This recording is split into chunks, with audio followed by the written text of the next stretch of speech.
काफी है।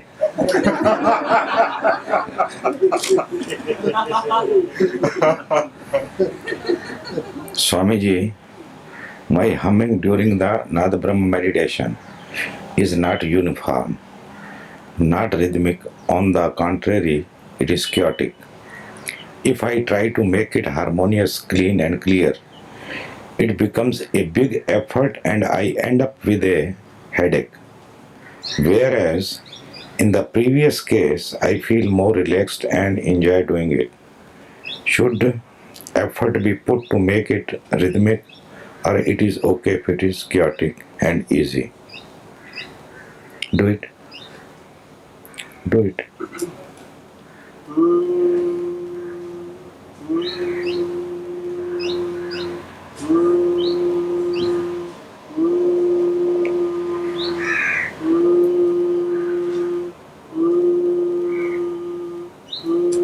So it is rhythmic or chaotic? What do you call chaotic? This is chaotic? No, what I do is, it is like this. If I try to do like this,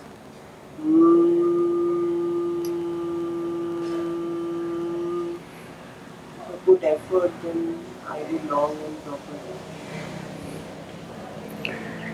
Put effort for a few days. Put effort. Headache remains because the head remains.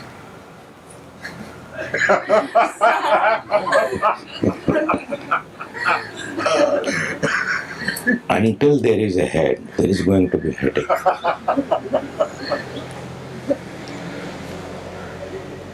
When there is no head, there is no headache. Headache shows that there is a head.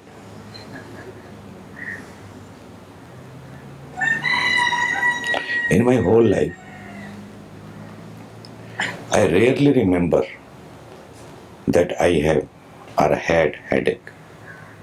Why is that? Maybe from the very beginning I am a headless person. That is why few people get very much confused. Because to their logic, my behavior is totally different.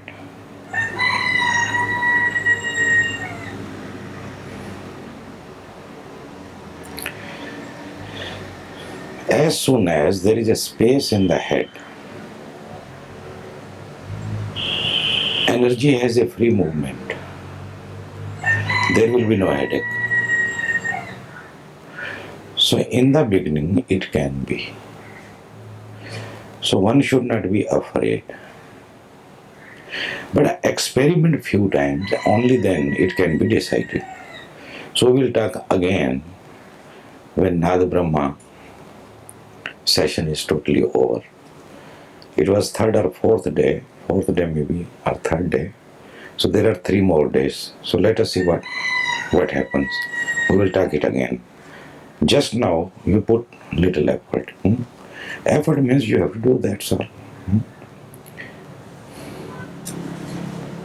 Otherwise the first one was also okay. Means there is a little break in it. But better is you try the other one. Something same like this. Dear Swamiji, I have 2 questions. When sit for meditation during the session, I feel a kind of tightness in the throat area. like a slight tension behind the thyroid. Can you provide any guidance for this issue? You also watch for a few days about this slight tension, because when energy moves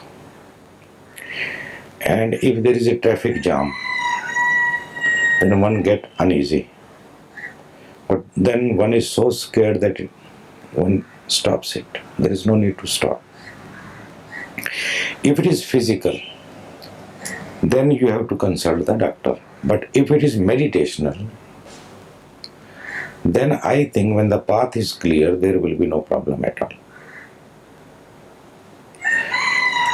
Here, we are working on energy. It is an energy work. It is a very, very different kind of work. In a way, it is a surgery.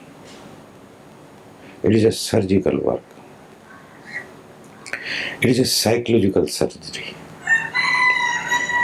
So the guide has to be little cruel sometime also. Though I avoid it basically 99%, but 1% sometime. And that too, if you cooperate. If there is no cooperation, it cannot happen.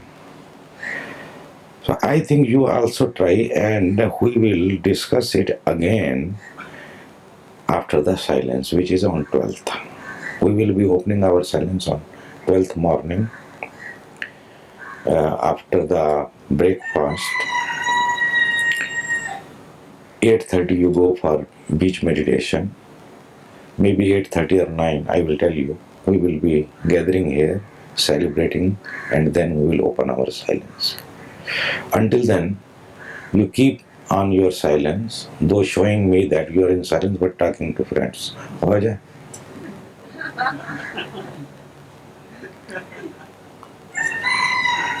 Also, during Nad Brahma, does the mouth have to be closed, or can we keep it open? So then fly will enter.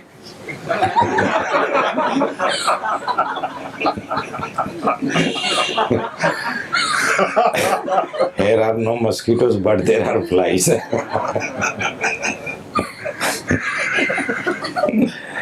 Also, during Nad Brahma, does the mouth have to be closed, or can we keep it open? When it is closed once again, I feel tightness, and when I open the mouth, I worry that maybe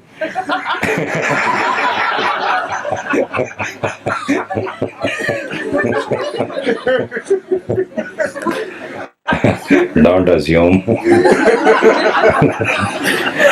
When I open the mouth, I worry that maybe I am letting out energy that needs to be retained inside. That is right. That is right, Priya. Keep your mouth shut. It is better. Otherwise, the energy will go out or the monkey will go in.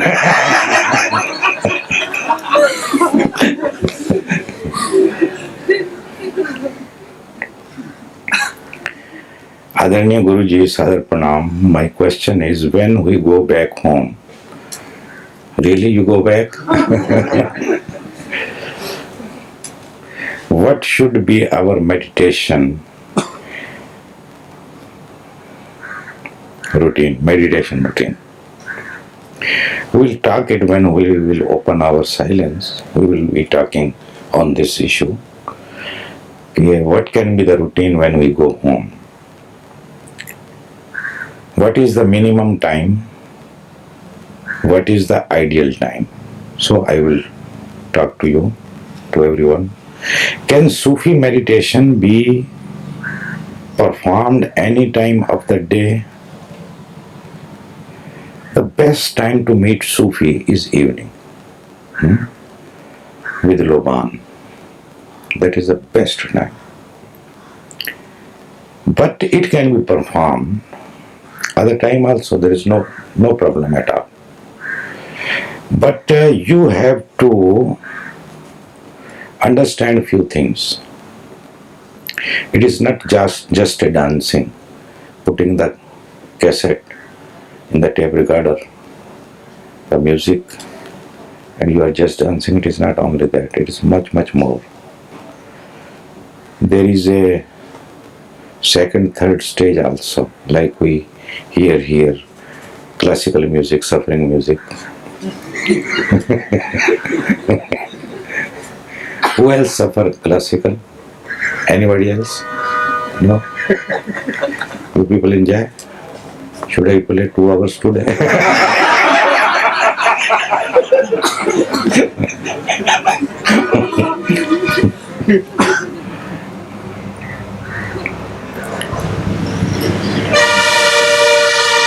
First you dance,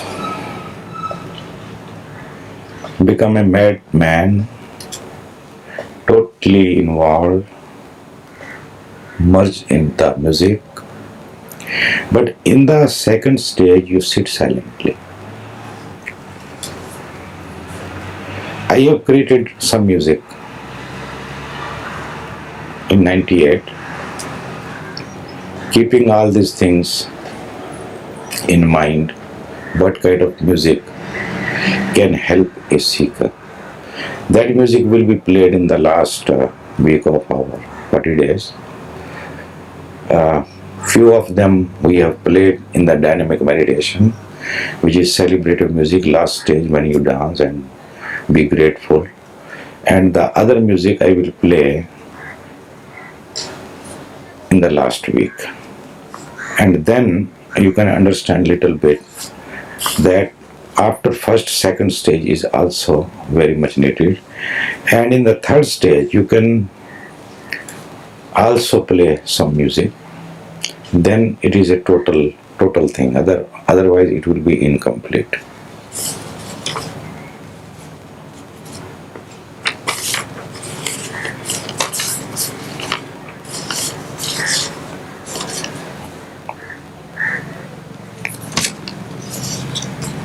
Dear Swamiji, what is the difference between transcendental meditation technique, repetition of mantra, and the music which is played during 1 hour silence meditation? Om and Om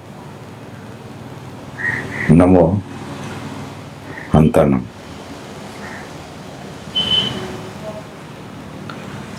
Manoj is a Jain. This is a Jain mantra. Om Namo Arihantanam, Namo Siddhanam, Namo Vijjanam, Namo Love Savasavanam. But I think you don't know even this Navkar mantra because you have not written well. Antanam, Antanam. Something is wrong. Okay, does not matter.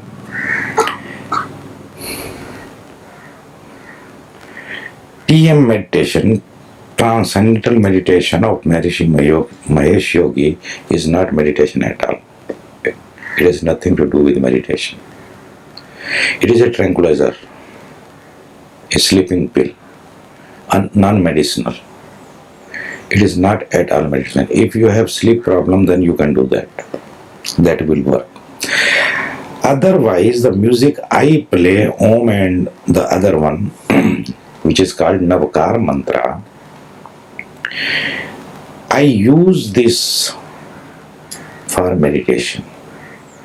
I don't tell you to repeat it. And that is a very dangerous thing also. If you repeat mantra, it will make you more stupid. Because we are unconscious people. We do everything unconsciously. The repetition of a mantra, if it is unconscious, it brings very bad results. But if used properly, with understanding, it creates miracle. Here, when I play, so behind is a understanding which I use. And I will not suggest to you that what you have done here, you go home and start doing.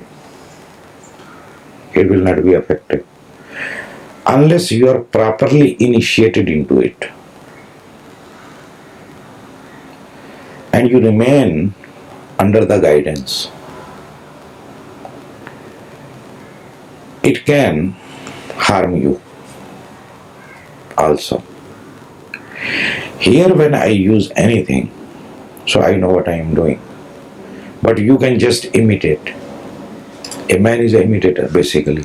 Man number 1, 2, and 3. The basic quality of man number 1, man number 2, man number 3 is an imitation. He lives in imitation. He imitates everything. Not knowing anything, he just imitates. If people are going to vote Bharatiya Janata Party, he will go and vote Bharatiya Janata Party. In each sense. If my neighbor has a car, I should also have. If my friend got married, why I should remain behind? Imitation. Not knowing what are his needs, no understanding. Just follows. He's a crowdy. He's one of a crowdy person. Laugh, you can laugh at my English. A man of the crowd.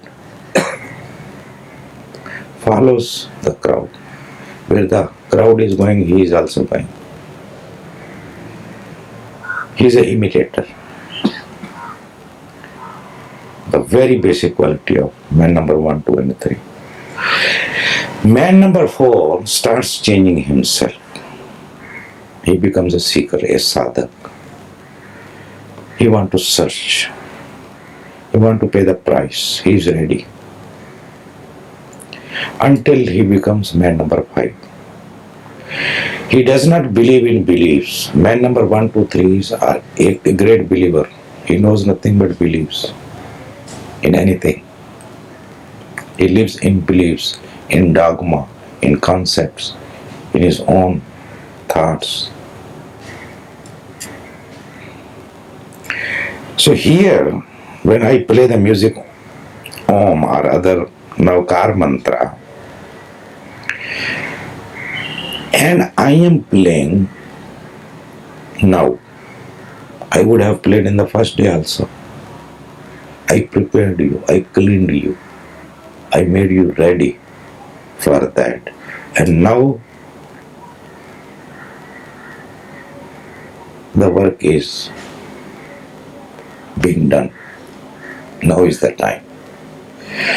For that, a certain preparation is needed. It is not possible to tell you everything. Few things should be kept secret also. Why you are laughing, Nikhil? Okay, everybody, join him.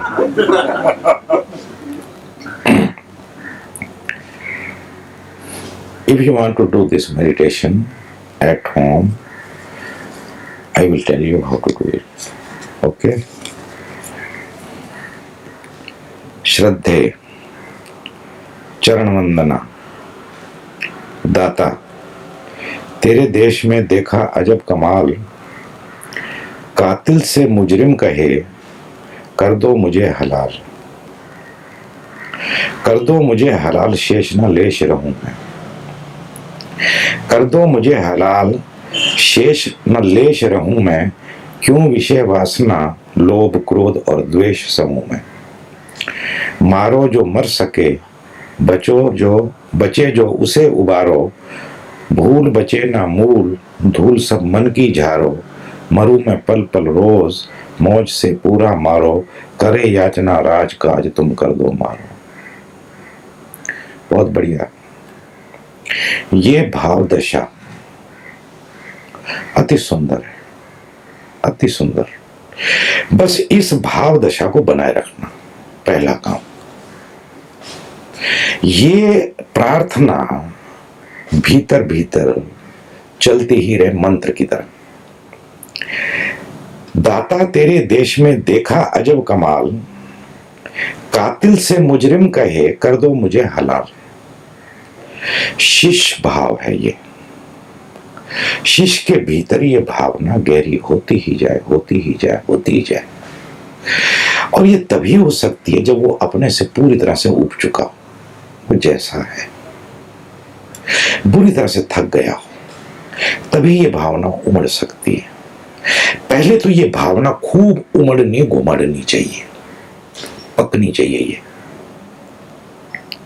कातिल से मुजरिम कहे कर दो मुझे हलाल, कि हे सदगुरु मेरे को मिटा दो, बस हो गया, बहुत हो गया, अब मैं स्वयं का भार ही नहीं सह पाता।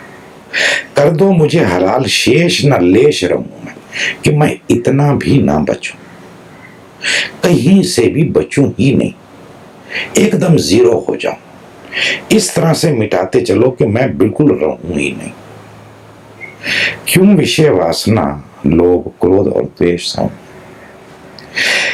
लेकिन विषय वासना लोभ क्रोध और द्वेष समूह में, इसमें दो बातें मैं कहना चाहता हूं।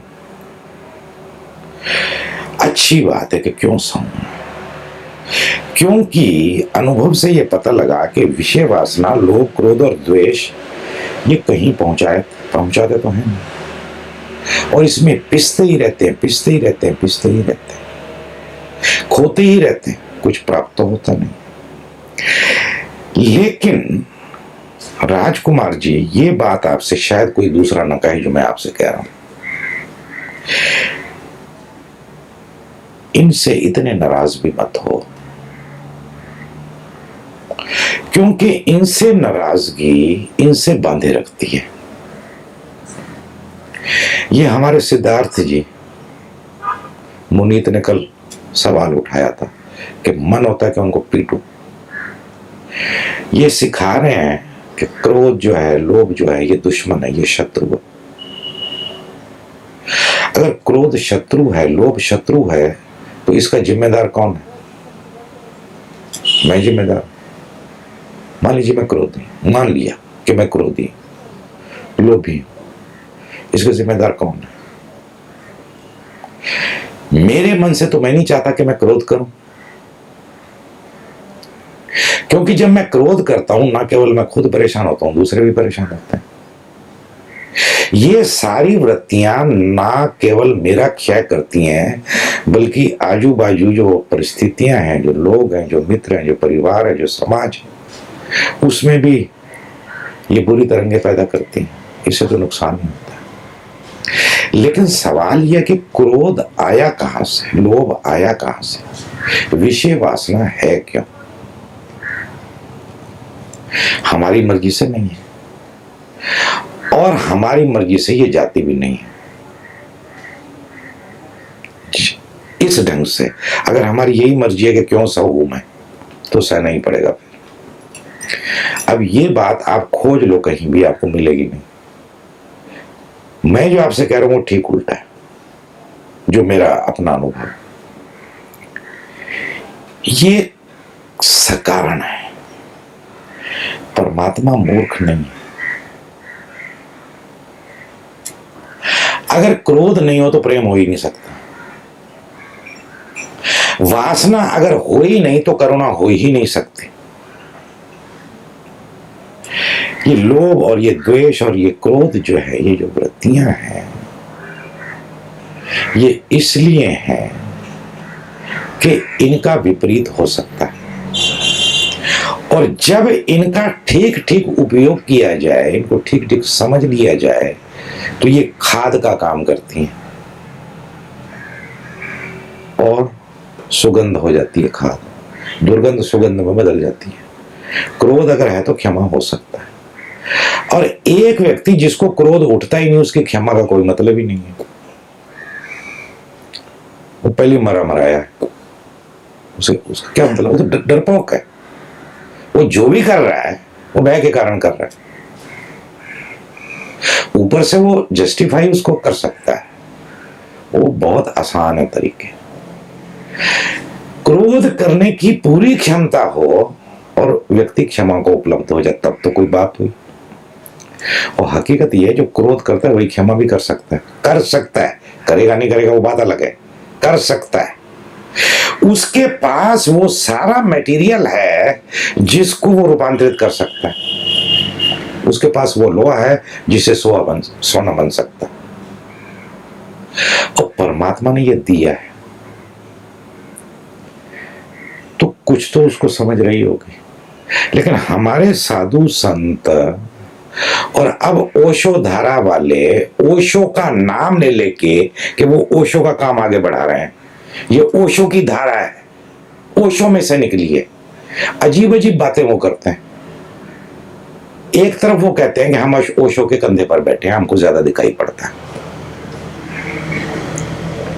अब ओशो के कंधों पर अगर तुम बैठे हो, मैंने तो सुना नहीं कि आज तक कोई भी शिष्य अपने गुरु के कंधे पर बैठा।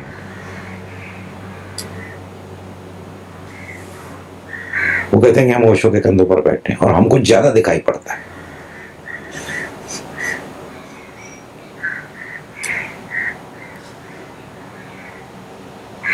गुरु के चरणों में जगह मिल जाए तो जीवन सफल हो गया। उस चरणों में नहीं, पता नहीं बंदर हैं, पता नहीं क्या है, उछल के बैठ गए कंधे पर। और कोई झाड़ वाड़ नहीं मिला, ओशो का कंधा ही मिला है।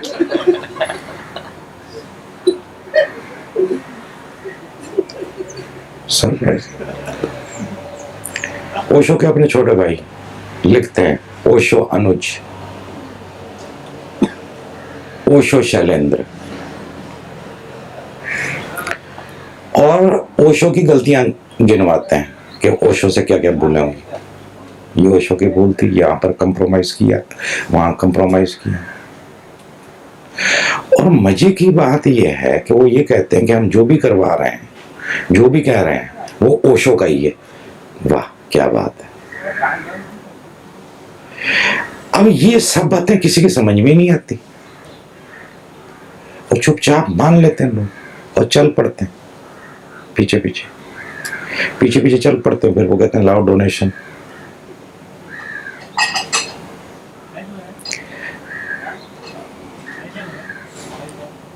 लोभ को, विषय वासना को, क्रोध को, द्वेष को समझने की जरूरत है।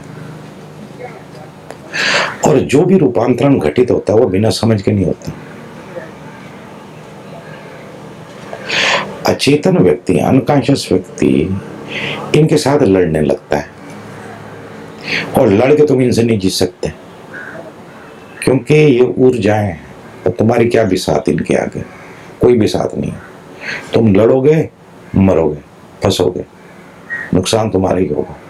लड़ने की कोई जरूरत नहीं। इसलिए मैंने कहा कि निष्क्रिय बने रहो। पैसिविटी, पैसिविटी का मतलब होता है निष्क्रिय रहना। तुम निष्क्रिय रहो और ऊर्जा को उठने दो, देखो क्या होता है, करके देखो। चूंकि कभी किया नहीं इसलिए बड़ा दुस्साध्य लगता है, औखा लगता है। औखा, पंजाबी में औखा शब्द, ये तो बड़ा औखा काम है जी। तुसी की गल पे कर दे हो, इंज ना करो, सानू कोई आसान जा तरीका दसो।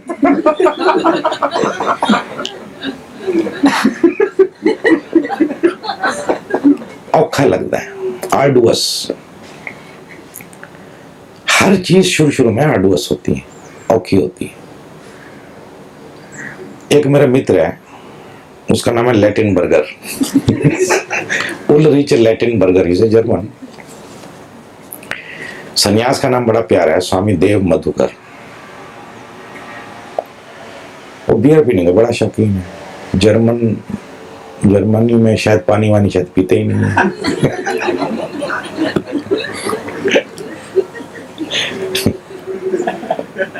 जब देखो बियर पीते रहते हैं।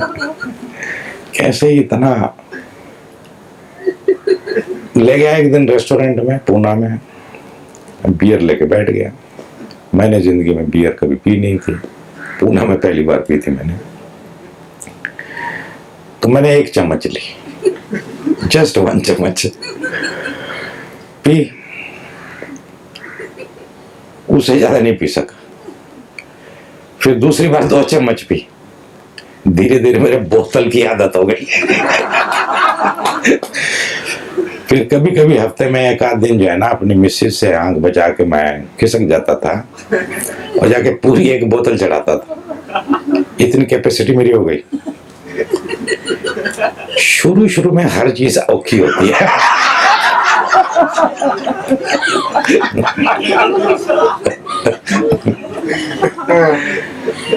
बाद में उसकी बिना लत लग जाती, फिर बाद में रह नहीं सकते। एक निष्क्रियता की लत लगा लो, यहां लगाई दी है, निष्क्रियता की लत लगा दो। अब निष्क्रिय में क्या करना है? अब कुछ नहीं करना, उसको धक्के नहीं मारने वासना को कि मत आ इधर। वो जितना धक्के मारोगे कुत्ते की तरह आएगी और झपटे मारेगी और इधर से नोचेगी, उधर से खरोचेगी। वो एक नहीं अनेक हो जाएगी, वो कुत्तों का झुंड हो जाएगा और पकड़ने लगेगा। दुर्भाव मत करो मेरे प्यारे, क्रोध में क्षमा रूपी परमात्मा छिपा हुआ है। कैसे उससे दोस्ती करें, कैसे? पहली तो बात घबराओ मत, क्योंकि जैसे ही कुछ होता ना घबरा जाते हैं, डर जाते हैं। पहले तो ना घबराने की प्रैक्टिस करो, तो घबराना नहीं, जब आए आने दो। जब आए तो निष्क्रिय बने रहो, प्यार से बने रहो।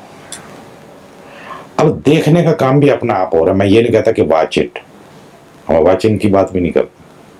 तुम जस्ट निष्क्रिय बना रहो, क्योंकि निष्क्रियता में वॉचिंग ऑटोमेटिक है, अवेयरनेस ऑटोमेटिक है। कृष्णमूर्ति के पास जाओगे तो कहेंगे चॉइसलेस अवेयरनेस। आज तक किसी की समझ में नहीं आया कि चॉइसलेस अवेयरनेस माने क्या। वो चॉइसलेस अवेयरनेस की ही बात कर रहा हूं। एक महीने में कुछ चुनाव नहीं करो, क्या कि अच्छी है कि बुरी है, होनी चाहिए कि नहीं होनी चाहिए, सहूं कि ना सहूं, कुछ नहीं। ये है तो इसका कोई प्रयोजन नहीं, तो चुपचाप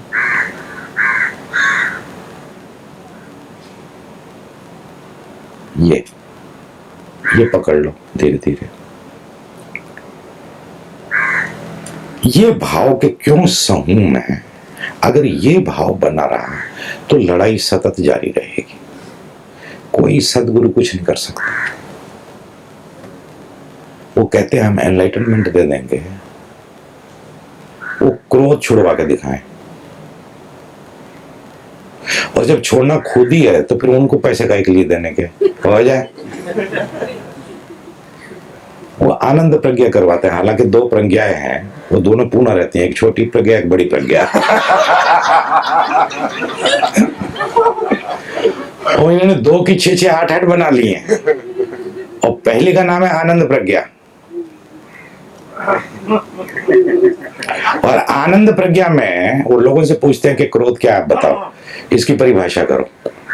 जैसे परिभाषा ही क्रोध होता है, जैसे कि और हर आदमी को माइक पकड़ा देते हैं और फिर कहते हैं एक्नॉलेज मनमोहन, लोग ताली बजाते हैं, मजा आ जाता है। जो माइक पे जाता है उसको मजा आ जाता है कि हाँ मैं भी कुछ हूं, है? वो तुम्हारे अहंकार का पोषण करते हैं, किसी को दिखाई नहीं पड़ता। मैं कुछ कहता हूं तो लोग मेरे को घूर के देखने लगते हैं। मेरे अपने मित्र घूर के मैं क्या कर रहा हूं, वो कहते हैं कि तुम्हारे भीतर जो है ना उसके प्रति गुस्सा है। क्या क्या गुस्सा बाबा, और मेरे को दिखाई पड़ता है, जो दिखाई पड़ता है क्या करूं। हाँ ये बात अलग है, जब मैं जरा कहता हूं ना तो जरा जोर से कहता हूं तो लगता है गुस्सा है। वो बचपन की आदत खराब है, पंजाबी हूं, क्या करूं।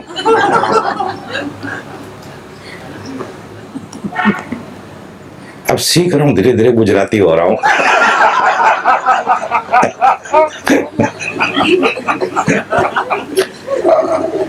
जो काम मेरे को बचपन में करना चाहिए था, जवानी में करना चाहिए था, बुढ़ापे में करना पड़ रहा है। How to behave, how not to show your emotions, to be original, to be natural, to be authentic is not valid. तुम जैसे हो वैसे मत दिखो, उल्टे दिखो। अब मेरा गुस्सा है तो मैं दिखा दिया, अब दिखा दिया तो दिखा दिया बाबा, और क्या। लेकिन तुमको डर लगता है क्योंकि तुम सभ्य समाज का हिस्सा, तुम्हारी पूरी कंडीशनिंग ऐसी। कोई जरा सा आंख दिखाए घबरा गए और लगा कि ये आदमी तो पापी है, पीछे हटो इससे। और फिर उसकी पूरी मनोविज्ञान, और कहीं ना कहीं रस भी है गहरे में, यार ऐसे सीधे साधे क्या हम नहीं हो सकते? कब होंगे? यही हो जाए। कहीं ना कहीं ये भी रस है भीतर गहरे में। भूल गया मैं क्या क्या रहता। ये जो विषय वासना है, लोभ क्रोध और द्वेष है, ये कोई परिभाषा नहीं है बाबा, ये बड़ा ओरिजिनल है। ये जब पकड़ता है ना, मजा आ जाता है। दूसरे को भी खुद को भी। संबंध ही बिगाड़ देते हैं सारे। तो क्या करें? दो ही तरीके हमको समझ में आते हैं। एक तो समझ में आता है कि नहीं करें, तो मतलब दबाओ। और दूसरा तरीका ये आता है कि ठोक दें दूसरे को दो चार। दोनों काम नहीं करने बाबा, ये दोनों काम नहीं करने। दरअसल कुछ करना ही नहीं है।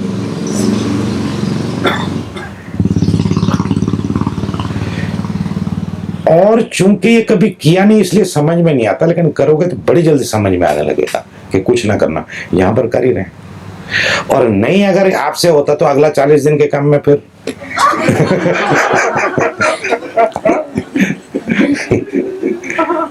फिर एक धक्का और मार देंगे, है जी, मारते रहेंगे जब तक ना हो जाए काम। इनसे मैत्री भाव, सारी चित्त वृत्तियों से ना तो भोग चाहिए ना तो दमन चाहिए, बल्कि जागरण चाहिए कि कैसे जाग जाए। वृत्ति जब उठती है तो तादात्म घटता है, आइडेंटिफिकेशन घटता है। उठी नहीं कि तादात्म हो गया, या तो सप्रेस कर दोगे या तो एकदम से उसको एक्सप्रेस कर दोगे। ना एक्सप्रेस करो, एक्सप्रेस समझ रहे हैं ना? देखो, निष्क्रिय रहो, कुछ मत करो, जस्ट देखो।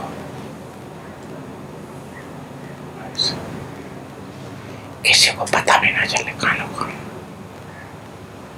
Simply see what happens. मारो जो मर सके, बचे जो उसे उबारो। बहुत बढ़िया कह रहे हो, वही कर रहा हूं, क्योंकि मेरा गुरु भी यही करता था। अब गुरु का चेला हूं तो वही करूंगा। नहीं होता तो प्रज्ञा खोल बैठता, वो शोधारा। पता नहीं कहां से उनको धार आ गई है।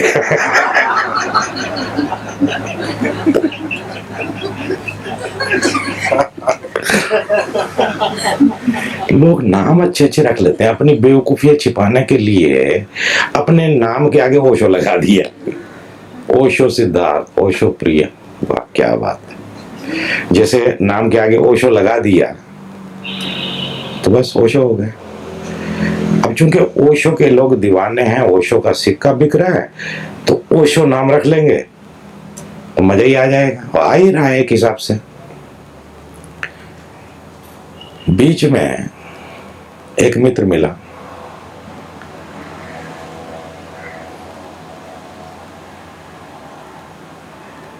उसने ये बताया कि जैसे सेलिब्रेशन होता है, सेलिब्रेशन हो रहा था, कुछ कव्वाल बुलाए हुए थे। तो कव्वाल बीच में उनके भी कुछ गीत चलते हैं, जैसे अपन सूफी गीत गाते हैं उसी टाइप के वो कुछ गीत वीत गा रहे थे। तो वो ओशो का जब नाम लेते थे ना तो पब्लिक की तरफ देखते थे, तो पब्लिक झूमने लगती थी खूब जोर से। तो फिर उन्होंने क्या किया कि वो ओशो नाम अपने नाम के आगे लगा लिया। अब वो जब कव्वाल कव्वाली पढ़ते हैं तो उनकी तरफ देखते हैं, तो लोगों को लगता है कि यही ओशो है। सारी बात समझ। बड़ी रंग बिरंगी टोपियां और कुर्ते, चोगे मोटे मोटे। जादूगर नहीं होते, और लोगों को जादू चाहिए। आत्म रूपांतरण इतना सरल है क्या? और वैसे बहुत सरल है कुछ भी नहीं इसमें। भूल बचे ना मूल धूल सब मन की झारो, मरूं मैं पल पल रोज मौज से पूरा मारो। ये कोई मौज का काम नहीं होता मारना, ये बड़ी जिम्मेदारी का काम होता है। आपको तो ऐसे ही लगेगा कि जब मैं बड़ा मजे लेता हूं, मैं कोई मजा वजा नहीं लेता बाबा। मरूं मैं पल पल रोज मौज से पूरा मारो, ये मौज का काम नहीं है। पता नहीं कब तक शिष्य को सहना पड़ता है, आप अंदाज भी नहीं लगा सकते कितनी दूर तक क्या क्या सहना पड़ता।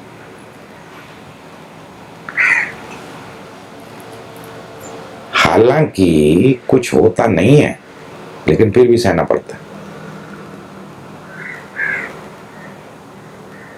ये मौज का काम नहीं, बड़ी जिम्मेदारी का काम है। अब जैसे आपने ये कहा, ये संदेश भेजा, तो बैठे तो वहां पर शायद आपको उठने में दिक्कत होती है, और वो कृष्ण गोपाल जी झड़ करके आ जाते हैं, वो आके सीधे पांव पकड़ लेते हैं। आप वहां से बैठ के पांव पकड़ रहे हो, समझ रहे हो? बैठे हो करीब 100 मीटर दूर, लेकिन वहां से पांव पकड़ रहे हो। और जैसे पांव पकड़ते हो, आपको पता नहीं है कि आपने तो ऐसी पकड़ दी है, भाव आ गया, श्रद्धा आ गई, मूड आ गया, अच्छा लगा, लेकिन जिम्मेदार बना रहे हो, उत्तरदायित्व सौंप रहे हो।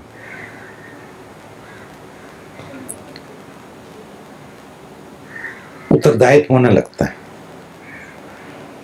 अब आप यहां से घर पहुंचते भूल भी जाओ, मेरे को याद रखना पड़ेगा कि राजकुमार भी लाइन में है। मरू मैं पल पल रोज मौज से पूरा मारो, करे याचना राज काज तुम कर दो मारो। काज तो हम कर देंगे, तुम कहां रहोगे तब तक तो तुम गायब हो जाओगे। जिसका काज हुआ है वो गया। ये भावना बड़ी अच्छी है, लेकिन जल्दबाजी नहीं चाहिए इसमें। भाव बिल्कुल ठीक रास्ते पर गति कर रहा है। सच पूछो तो यही भावना थी मेरी। तुम ये समझो कि तुम्हारे भीतर, मैं फिर से बोल रहा हूं, मेरे भीतर यही भावना, शब्द थोड़े से अलग होंगे, कविता नहीं होगी, लेकिन एक ही बात बार बार उठती कि हे सदगुरु छोड़ना मत, मिटा देना, कहीं बचूं नहीं, रहने मत देना। आंख में आंसू होते थे। ये सतत चला और गुरु ने मार ही दिया। इसमें जल्दबाजी नहीं चाहिए, ये भाव पकना चाहिए जैसे फल पकता है। पहली तो बात, पहले फल लगता है, और फल से भी पहले बीज होता है, बीज के बाद पौधा होता है, पौधे के बाद वो धीरे धीरे वृक्ष बनता है, वृक्ष को फल लगते हैं। फल को देख के मन लल जाता है, लेकिन जब कच्चा तोड़ने की कोशिश करते हैं तो पेड़ को भी बड़ा दर्द होता है और फल को भी बड़ा दर्द होता है। तो माली को, जो बगीचा संभालता है, जो बगीचा लगाता है, उसे बड़ा धीरज रखना पड़ता है कि फल पक जाए। जब फल पक जाता है तो मजे की बात यह कि तोड़ना नहीं पड़ता, अपना आप गिर जाता है। जिस दिन ये भाव पूरा का पूरा पक जाएगा राज बाबू, आप पाओगे कि आपका काम हो गया। काज तुम कर दो मारो, काज अपना आप ही हो जाता है। ये इंगित तो सदगुरु को किया जाता है कि हे सदगुरु ऐसा करो, लेकिन तुझको स्वीकार, मार तेरी से मुझको प्यार, मालिक मेरे ओ दातार, प्यासा चातक करे पुकार, मैं क्या जानूं राग मल्हार, बरसों बन स्वाति की धार, मरुभूमि में पड़े पुआर, खिले सुमन हो मन के पार। मेरे प्यारे, तुमने अगर स्वीकार कर लिया है तो मंगल ही होता चला जाएगा, होता ही चला जाएगा। प्यार तेरा मुझको स्वीकार, मार तेरी से मुझको प्यार। मालिक मेरे ओ दातार, प्यासा चातक करे पुकार, मैं क्या जानूं राग मल्हार, बरसों बन स्वाति की धार, मरु भूमि में पड़े पुआर, खिले सुमन हो मन के पार। हो ही जाओगे, हो ही जाओगे, पक्का है, बिल्कुल पक्का है। एप्लीकेशन लगी हुई है, जैसे ही नंबर आया साइन कर देंगे।